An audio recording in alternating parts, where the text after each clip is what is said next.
ॐ शान्ताकारं भुजगशयनं पद्मनाभं सुरेशं विश्वधारं गगनसदृशं मेघवर्णं शुभांगं लक्ष्मीकान्तं कमलनयनं योगिर्विध्यानगम्यं वन्दे विष्णु भवभयहरं सर्वलोकैकनाथम्। ओम नमः भगवते वासुदेवाय। मोर समस्त सनातन प्रेमी भाई भौणी मानू आमर आध्यात्मिक चैनल विश्वगुरु सनातन को मु स्वागत जनाऊँगी। आज आमर आध्यात्मिक चैनल विश्वगुरु सनातन रे आमे एक नूतन कथावस्तु विषय आलोचना करिबा। कथावस्तुटी होची आमर भागवत सप्ताहर जो प्रचलन होईची, भागवत सप्ताह जो आमे पालन करूछंती, ए भागवत सप्ताहर प्रचलन केबेठु आरंभ होईची से विषय आज आमे एक संक्षिप्त आलोचना करिबा। एकदा गोटे गाँव रे जणे साधारण लोक बसवास करुले। से अति धर्मपरायण लोक एवं सदासर्वदा प्रभुंकर नाम कीर्तन रे मजी थांती। तांको नाम होची आत्मदेव। आत्मदेवंकर गोटे मात्र दुख, तांकर कौनसी संतान संतति हेउ नथिले। आत्मदेवंकर पत्नी होचंती धुंधुली। धुंधुली जणे पतिव्रता किंतु दुष्ट प्रकृतिर लोक। सदा सर्वदा से कलह प्रिय। किछि भी कारण न थाई केमिति कली हबो तार कारण से खोजुथांती। पतिंक सहित सदा सर्वदा से कली करिया पई चेष्टा करंती, किंतु जेहेतु आत्मदेव जणे शांत प्रिय लोक, सरल लोक, से धुंधुलींकर सब कथा को सही जाती। तेणु धुंधुली आउ किछि उपाय न पाई ताकर निज अड़ोसी पड़ोसी जो लोक मैंने अच्छा से सहित कंटा बाड़े लुगा पकई कली कला परी तांको सांगरे सबले झगड़ा करे। धुंधुली एटा होची प्रकृति। आत्मदेवंकर कौन संतान नथिबारु से बहुत व्यतिग्रस्त होती। बहुत मंदिर जाइछंती, साधु संत को देखा करछंती, ठाकुर पाखरे विभिन्न माने सब याचना मान करछंती, किंतु आत्मदेव जानिबा को पाइले जने विशिष्ट साधुंकर परामर्श क्रमे तांकर 7 जन्म पर्यंत कौनसी संतान संतति हवार संभावना नहीं। आत्मदेवंकर मन दुख हला, वैराग्य भावना जागृत हला। से निजर जीवन को परित्याग करिया पाई, प्राण को विसर्जन कर देवा पाई निघंच जंगल को चलिले। आत्मदेव जंगल भितर जाऊ जाऊ जाऊ जाऊ देखिले एक विशाल पुष्करणी। आत्मदेव देखिले ये पुष्करणी रे मु झास देकी मोर जीवन नाटिका शेष करदेवी। जेतेबेले आत्मदेव आत्मझास देवाक जाउचंती, ठीक सही समय तांका पाखरे जणे साधु बाबा प्रकट हेले। साधु बाबा कहले, अरे बाबू तुम कौन करुछ? भगवानकर जो ये अमूल्य जीवन परमात्मा तुमको पृथ्वी को छाड़ीचंती, तमे तांको निज इच्छा रे ए जीवन को किभली भाव परित्याग करि परिबो? तुमको कौनसी लोकरे 3 लोकरे कोउठी भी ठाब मिलिबोनी। तमे ए भूल कामरु क्षांत हो। आत्मदेव कहले, बाबा मो निज इच्छा रे जानी सुनी आत्मझास करूनी। मोर कौन संतान संतति नाहांती एवं मोर आसंता 7 जन्म पर्यंत कौन संतान संतति हेबेनी बोली मु जानिछि। जने पंडित मते कहिसंती। तेणु जीवन रखी कि लाभ? मुझे विसर्जन करदेवी। यही साधु बाबा कहले, अरे तुम यदि संतान संतति हेबे नाही एवं तुम भाग्य रे नाही, तबे तुम्हें आत्मझास कले कौन तार समाधान हो जिवो? ना ना, तुम्हें घर को जाओ, से प्रभुंकर नाम कीर्तन करो, तुमको से पार करदेवे। कहले, बाबा देखंतु, आपण जणे साधु बाबा एवं जणे साधक, मु आपणक तेजरु जानी पारुची। आपण मते सहाय्य करंतु। यदि न करिवे ताल मु वर्तमान पई आपणक सम्मुखरे एई जलाशय रे झास देबी। साधु बाबा निरुपाय होई गले एवं कहले, अरे मोर सम्मुखरे ये जीवन झास देव, मते भी पाप लागिबो। कहले, ठीक अछि, तुमे पुत्रटीए चाहूच मु तुमको गोटे साहाय्य करिपरिबि। संगे संगे साधु बाबा निजर तप बल एक दिव्य फल निज हाथ में सृष्टि कले एवं से फलटी को आत्मदेव को दे कहले तुम जाओ ये फलटी को तुम पत्नी को खाइबा को देव। हाँ तांको कहिबो 1 वर्ष पर्यंत से एक ओली खाइबे, सदा सर्वदा प्रभु सत्यनारायण का नाम जप करिबे एवं केबे काहा सहित झगड़ा करिबे नहीं एवं मन को अशांत करिबे नहीं, तेबे तुमर एक दिव्य बालक जन्म हेबो। आत्मदेवंकर मन खुशी हो गला। से संगे संगे से दिव्य फलटी को हाथ में धरी घर को दौड़िले। से घर को आसी धुंदुली की से फलटी दे बाबा कही समस्त कथा कहले हो तुम ये फलटी के खाओ आमर संतान जात हेबो। धुंदुली खल प्रिय एवं तार मन आत्मा शुद्ध नुहे। से कहला हो ठीक अच्छे मु तो एबे फल खाइबिनी, मु गाधुआ पाधुआ सारी प्रभु का नाम जप कर फल खाइबी, तुम्हें तुम काम जाओ। साधु बाबा आत्मदेव निज काम चलीगले। धुंदुली मुंडरे एक वज्र पड़ा भाई है। अरे मत तो स्वामी कहते 1 वर्ष पर्यंत व्रत पाली, गोटे बेला खाइबी एवं मु कहा सहित जुक्ति तर्क झगड़ा किसी करिबिनी, ये तो मो द्वारा संभव नुहे। मु गोटे बेली खाई रही पारिबिनी, मु खाइबा प्रिय आ मो पेटर जो पिलाटी बढ़िबो से मध्य ठीक भाव में पोषण पाइब नहीं, ये अनेक कथा से भाविला। धुंदुली निजर भौणी को यही कथा जनइला। धुंदुलीर भौणी गर्भवती थाए। धुंदुली कहला दीदी तुम मन दुख कर ना, मोर जो संतानटी जन्म हेब से संतानटी मु तुमको देदेवी, तुम्हें ता बदल में मो पत्नी को किसी धन देव। आमे बहुत गरीब, आमे चलीजु, तुमर पिलाटीए पाइब, तेणु तुमको मध्य कष्ट करने को पड़ो नहीं। धुंदुली की निज भौणीर कथाटी मन को पाइला। से कहला तेबे फलटी आम कौन करवा। धुंदुलीर भौणी कहले ठीक अच्छे आमर जो गाई अच्छी तुम गाईटी को से फलटी खोई दियो। ये विचित्र कथा। आत्मदेव तो निजर संतान संतति नथिले, किंतु से जो गछ लगौले से गछरे फल कि फूल हो नथुला। से जेते गाई आनिकी पालुथुले से गाईंकर पिला भी हो नथुला। एही भली भाव में तांको लागिकी रहिथिला ए महापाप। धुंदुली कौन कले, ये फलटी को नहीं गाई की खोईदेले। गाई से फलटी खाइला। एणे धुंदुलीर भौणी तार गर्भ है एवं से गर्भ जन्मित संतानटी को आनी ताको धुंदुली की से देला।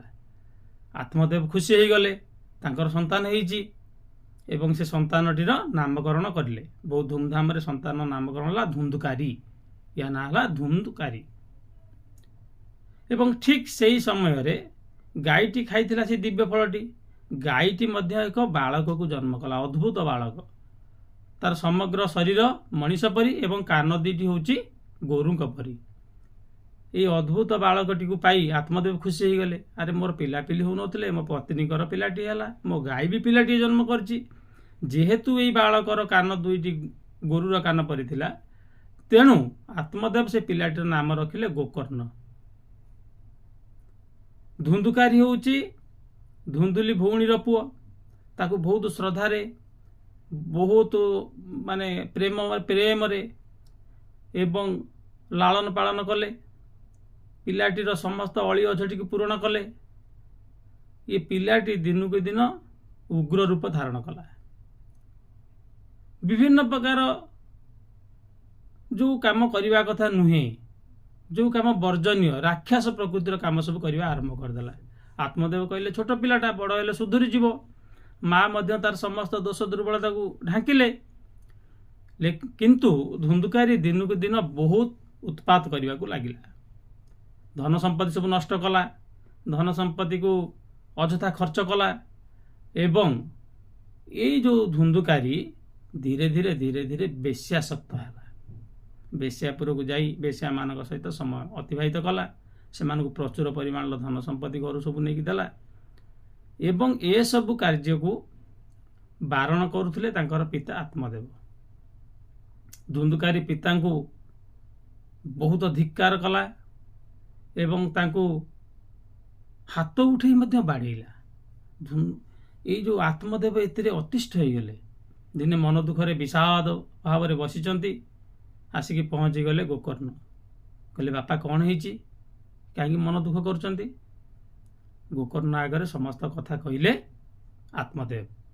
ଗୋକର୍ଣ୍ଣ ଜଣେ ତେଜସ୍ୱୀ ବାଳକ, ତା ଦେହରେ ଦେବତ୍ୱ ସତ୍ତା ରହିଛି। ଅଳ୍ପ ବୟସରେ ସମସ୍ତ ବେଦ ପୁରାଣ ନୀତିଶାସ୍ତ୍ର ସମସ୍ତ ଅଧ୍ୟୟନ କରିଛି। ଏକ ଅଲୌକିକ ଶକ୍ତିର ପ୍ରତିଭା ସେ ପିତାଙ୍କୁ ବୁଝାଇଲା। କହିଲା, ବାପା, ତୁମେ ମାୟା ସଂସାରକୁ ଛାଡ଼ି ପ୍ରଭୁଙ୍କର ନାମ କୀର୍ତ୍ତନ ଜପ କର ଏବଂ ତାଙ୍କର ପାଦକୁ ଆଶ୍ରୟ କର। ପୁତ୍ର ଗୋକର୍ଣ୍ଣର କଥା ଆତ୍ମଦେବଙ୍କ ମନକୁ ପାଇଲା ଏବଂ ସେ ଘରୁ ସନ୍ନ୍ୟାସ ନେଇ ଜଙ୍ଗଲକୁ ଚାଲିଗଲେ ଏବଂ ପ୍ରଭୁଙ୍କର ନାମ କୀର୍ତ୍ତନ ଜପ କଲେ। ମାତା ଧୁନ୍ଦୁଲି ପୁତ୍ର ଧୁନ୍ଦୁକାରୀର ଏସବୁ କାର୍ଯ୍ୟକୁ ବାରଣ କରୁଥାନ୍ତି, ତାକୁ ଏସବୁ ନ କରିବା ପାଇଁ କହୁଥାନ୍ତି। ଏଥିରେ ଏଇ ମା ତାକୁ ବାରଣ କରୁଥିବାରୁ ଧୁନ୍ଦୁକାରୀ ଶେଷରେ ମାଙ୍କୁ ନେଇ ତାଙ୍କ ଘର ପାଖରେ ଥିବା ଏକ କୂପରେ ଫିଙ୍ଗିଦେଲା। ଏଇଭଳି ଭାବରେ ଧୁନ୍ଦୁଲିର ମଧ୍ୟ ଜୀବନ ନାଟିକା ଶେଷ ହୋଇଗଲା। ଏବେ ଧୁନ୍ଦୁକାରୀର ରାସ୍ତା ସଫା। ଏପଟରେ ଗୋକର୍ଣ୍ଣ ତପସ୍ୟା କରିବା ପାଇଁ ପଳେଇଛନ୍ତି ଜଙ୍ଗଲକୁ। ଧୁନ୍ଦୁକାରୀ ସମସ୍ତ ସମ୍ପତ୍ତିକୁ ସାରିବା ପରେ ଆଉ ଏଇ ଯେଉଁ ବେଶ୍ୟାଳୟକୁ ଯାଏ ବେଶ୍ୟାମାନଙ୍କୁ ଦେବା ପାଇଁ ତା ପାଖରେ କିଛି ନଥାଏ। ବେଶ୍ୟାମାନେ ତାକୁ କହିଲେ, ଆମର କିଛି ସ୍ୱର୍ଣ୍ଣ ଅଳଙ୍କାର ଦରକାର। ଧୁନ୍ଦୁକାରୀ ରାସ୍ତାରେ ଡକାୟତ କରି ଲୋକମାନଙ୍କୁ ମାରି ଲୋକଙ୍କଠାରୁ ସୁନା ଅଳଙ୍କାର ଚୋରାଇ ନେଇ ଏ ବେଶ୍ୟାମାନଙ୍କୁ ଦେଲା। ବେଶ୍ୟାମାନେ ଚିନ୍ତା କଲେ, ଇଏ ସାମାନ୍ୟ ପ୍ରେମ ପାଇଁ, ଆମର କାମ ପାଇଁ ଏଭଳି ଭାବରେ ଲୋକମାନଙ୍କୁ ମାରି ସୁନା ଅଳଙ୍କାର ଆଣିକି ଦେଉଛି, ଆମକୁ ମଧ୍ୟ ଇଏ କେଉଁଦିନ ମାରିଦେଇପାରେ। ସେମାନେ ତାଙ୍କ ଭିତରେ ଏକ ପ୍ରପଞ୍ଚ ରଚନା କରି ଧୁନ୍ଦୁକାରୀକୁ ହତ୍ୟା କଲେ। ଏଇଭଳି ଭାବରେ ବେଶ୍ୟାଳୟରେ ଧୁନ୍ଦୁକାରୀର ମଧ୍ୟ ଜୀବନ ନାଟିକା ଶେଷ ହୋଇଗଲା। ଧୁନ୍ଦୁକାରୀ କରିଥିବା ଏହି ସମସ୍ତ ଅପକର୍ମ ପାଇଁ ତାକୁ କୌଣସି ଲୋକରେ ସ୍ଥାନ ମିଳିଲା ନାହିଁ। ସେ ପ୍ରେତାତ୍ମା ହୋଇ ସବୁଆଡ଼େ ବୁଲିଲା। ନିଜ ଘରେ ତାର ଆତ୍ମା ଚାରିଆଡ଼େ ଘୁରି ବୁଲିଲା। ଯେତେବେଳେ ଗୋକର୍ଣ୍ଣ ତପସ୍ୟାରୁ ଫେରିଲେ, ଦେଖିଲେ ଘରେ ମାତା ନାହାନ୍ତି କିମ୍ବା ଧୁନ୍ଦୁକାରୀ ନାହିଁ। ଯେତେବେଳେ ଗୋକର୍ଣ୍ଣ ଲୋକମାନଙ୍କ ପାଖରୁ, ସାହି ଲୋକମାନଙ୍କ ପାଖରୁ ସବୁ ଶୁଣିଲେ ଏଇସବୁ କଥା, ତାଙ୍କ ମନ ବହୁତ ବ୍ୟତିବ୍ୟସ୍ତ ହେଲା ଏବଂ ମନ ଦୁଃଖରେ ସେ ଘରେ ଏକ ଆସନ ଉପରେ ବସିଥାନ୍ତି। ଦେଖିଲେ ତାଙ୍କ ଆଗରେ ଏକ ଅଶରୀର ବିଭିନ୍ନ ଆତ୍ମା ନେଇକି, ବିଭିନ୍ନ ଶରୀର ନେଇକି ପ୍ରକଟ ହେଉଛି। ଯମ ଭାବରେ ଆସୁଛନ୍ତି, କେତେବେଳେ ଇନ୍ଦ୍ର ରୂପକୁ ଧାରଣ କରୁଛନ୍ତି, କେତେବେଳେ ବିକଟାଳ ରାକ୍ଷସ ରୂପକୁ ଧାରଣ କରୁଛନ୍ତି। ଏସବୁ କଥା ଗୋକର୍ଣ୍ଣ ଜାଣିପାରିଲେ ଇଏ କୌଣସି ପ୍ରେତାତ୍ମାର କାର୍ଯ୍ୟ। ଗୋକର୍ଣ୍ଣ ମହାନ ତପସ୍ୱୀ ସାଧକ, ସେ ସଙ୍ଗେ ସଙ୍ଗେ ତାକୁ ନିର୍ଦ୍ଦେଶ ଦେଲେ, ତୁମେ ଯିଏ ବି ହୁଅ ଏଇ କ୍ଷଣରେ ମୋ ଆଗରେ ତମେ ଉପସ୍ଥିତ ହୁଅ, ନଚେତ୍ ମୁଁ ତୁମକୁ ଅଭିଶାପ ଦେଇ ଭସ୍ମ କରିଦେବି। କାନ୍ଦିଲା ଧୁନ୍ଦୁକାରୀ, ନିଜର ଅଶରୀରୀ ଆତ୍ମା କଥା ବୟାନ କଲା। କହିଲା, ଭାଇ, ମୁଁ ହେଉଛି ଧୁନ୍ଦୁକାରୀ। ମୋର ଏଇ ବିଭିନ୍ନ ଅପକର୍ମ ଏଇ ଯେଉଁ କାରଣ ପାଇଁ ମୁଁ ଆଜି ପ୍ରେତାତ୍ମା ହେଇକି ବୁଲୁଛି। କେଉଁଠି ଜଳ ଟିକେ ପାଉନି, ପବନ ବି ମୁଁ ଠିକ୍ ଶାନ୍ତିରେ ନେଇପାରୁନି। ଆଜି ପୁରା କଷ୍ଟ ଯନ୍ତ୍ରଣା ମୁଁ ପାଉଛି। ମୋତେ ମୁକ୍ତ କର ଭାଇ, ମୋତେ ମୁକ୍ତ କର। ଗୋକର୍ଣ୍ଣଙ୍କ ମନରେ ଦୟା ଆସିଲା, କିନ୍ତୁ ସେ କରିବେ କ'ଣ? ଗୋକର୍ଣ୍ଣ ସବୁ ପଣ୍ଡିତମାନଙ୍କ ସହିତ ଆଲୋଚନା କଲେ। ପଣ୍ଡିତମାନଙ୍କ ସହିତ ଆଲୋଚନା କରିବା ପରେ ଜଣେ ସାଧୁ ଗୋକର୍ଣ୍ଣକୁ ପରାମର୍ଶ ଦେଲେ, ଯଦି ଆଜିଠାରୁ ତୁମେ ନିଷ୍ଠାର ସହ ଭାଗବତ ସପ୍ତାହ ପାଳନ କରିବ, ତାହେଲେ ବୋଧ ହୁଏ ଏ ଧୁନ୍ଦୁକାରୀର ପ୍ରେତାତ୍ମା ଶରୀର ମୁକ୍ତି ପାଇଯିବ। ଭାଇ ପାଇଁ ଏସବୁ କାର୍ଯ୍ୟ କରିବା ପାଇଁ ଗୋକର୍ଣ୍ଣ ମନସ୍ଥ କଲେ ଏବଂ ନିଷ୍ଠାର ସହିତ ଏକ ଓଳି ଖାଇ ସେ ଆରମ୍ଭ କଲେ ଭାଗବତ ସପ୍ତାହ।